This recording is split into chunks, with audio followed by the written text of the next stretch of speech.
All right, we're back on for the open men. It looks like that the Caves Beach crew have finally sorted out their issue with the oar. We're on to the start. It looks like the flag is up, just waiting for the gun. So once again, Caves Beach, down at the bottom of the screen, Alley 1, Bulleye Gold, Alley 2, Currumbin Gunners, Alley 3, and on the edge of the screen there is Bateman's Bay. And as we saw in the last couple of races, it looks like Alley 4 is the favourable can for the turn. There seems to be some good runners coming out of there. We'll see how we go here. It'll be interesting to see what they do for that under-23s men. They'll probably just draw it and get them in the water and get the race done, but they'll all be wanting that Alley 4, I'd say, or 3 or 2. I don't think too many people want Alley 1 today. Yeah, absolutely. And Alley 1, it looks like a bit of a deep start there for Caves Beach. They're fair way in the water, but they've gotten in. They've gotten in nicely. Open men, you pretty much guarantee they're going to get in. And a little check for Caves or not. They've glided over that nicely. And they're away. Looks to be, I'm going to say, Bulleye and Currumbin out in front of Caves and Caves. Yeah, here we go. So it looks like Bulleye are just edging out in front over Currumbin.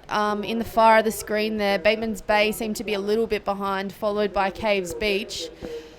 They're powering though. They're not giving anything up for this last race. Nah, you can see their ratings still up. Caves, they're a pretty high rating crew. Those young boys, they'll be still. I think they'll know where they're standing in the point score system, but I think they'll be wanting to get a win up for the last race. Bulleye just looks so comfortable out in front there, and Currumbin going with them. Both very similar timing on their ratings by the looks of things. So they're both two big crews, and they know what to do in this situation. They'd just be locking up and sending and staying calm. And I think Shane will want his boys to go 3 from 3 here, so he'll get them emptying the tank on the way back home. Yeah, the Bulleye boys do love defending a title, and that's why they come back and back and back again. So Currumbin are giving them a good run for their money on this one. Coming into the turn, it's very close between Currumbin and Bulleye, but I believe Bulleye are just a little way in front. Yeah, they've both hit the can at exactly the same time. It looks like it could be a dead draw here into the cans, and they've both had very similar turns. So Currumbin might have something to say to Bulleye in this last race today. Yeah, will we get a heated beach? I don't. There's always a heated beach when Shane hits a beach, but no, it's good. It's good rowing. The two other crews, the Bateman's Bay crew and Caves, looks like they've dropped off the pace a little bit. That's a combination of things at this stage of the day. They'd know where they sit on the point score, and they'd be very, very, very tired. So Currumbin are going hard and making Bulleye work for that third win here. So it'll be interesting. A little run lifting underneath them now. These boys should be able to. It looks like something on the drone, but when you look at the other screen, it's just a ripple. There's nothing there. So Shane would be feeling it. The two sweeps would be feeling it and calling up their boys, telling them there's something underneath them, and I don't think it'd feel like there was anything. Bulleye just look like they've got the best of that runner there, pulling ahead. They've actually stopped rowing. Shane's called them up. The Currumbin crew are still rowing behind them, milking that little tiny bubble, but it looks like Bulleye, they've taken the cake. Yeah, it's very, very same story to the open women. That's 3 from 3 for this crew, and there's no arguing. That's who should be going over to represent Australia. And look at the boys, they're chuffed. That's really good to see. They've earned that Bulleye. They deserve it. There they go. Yeah, they're a super well decorated club and crew, I would say. So they're stoked. Yeah. I think they made the team. I don't know how many out of this crew made the team in 2015, I think.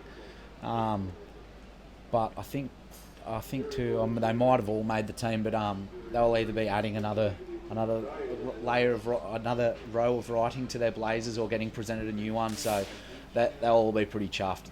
It's a huge honour. Check them out. They're over the moon. Well done, boys. Yeah, look at that. They're hugging. Yeah. We're here with Bulleye Gold and they're living up to their name of taking out the Australian titles here today. So how are you feeling after that race? Yeah, we're pretty stoked. That was three of the best races that we've had all year, and we put it together on the day, so wrapped. Yeah, great. That's fantastic. And guys, I mean, you're training for the George Bass too. How's the difference from doing the long distance to coming out and doing the short course? Yeah, the short course has definitely been hard for us. We've been doing lots of long stuff on the ergos and on the rolling seats in the boat, so a bit of a change today, but it was really good to get out there and have some surf fun. So. And now, are you excited to represent Australia at the Open? Yeah, we got to do it a couple of years ago, so it was a goal at the start. We wanted to get Fraser jacket, so we've done it now. So we're excited to bring on the Kiwis. So it's just all for you to get the jacket, is that correct? Oh, that's just mateship, isn't it? That's it. Yeah. So guys, it's going to be fantastic to see you at the Open and representing Australia. I'm really happy for you and great job today. Fantastic. Thank you very much. Thank you. Thanks, guys. All right, then we're back, and there's the boys just finishing up the interview. Congratulations to Bulleye. Full credit to that crew. They have been the benchmark in the Open Men's for, I don't know, 5 or more. I think they had 7 consecutive state title wins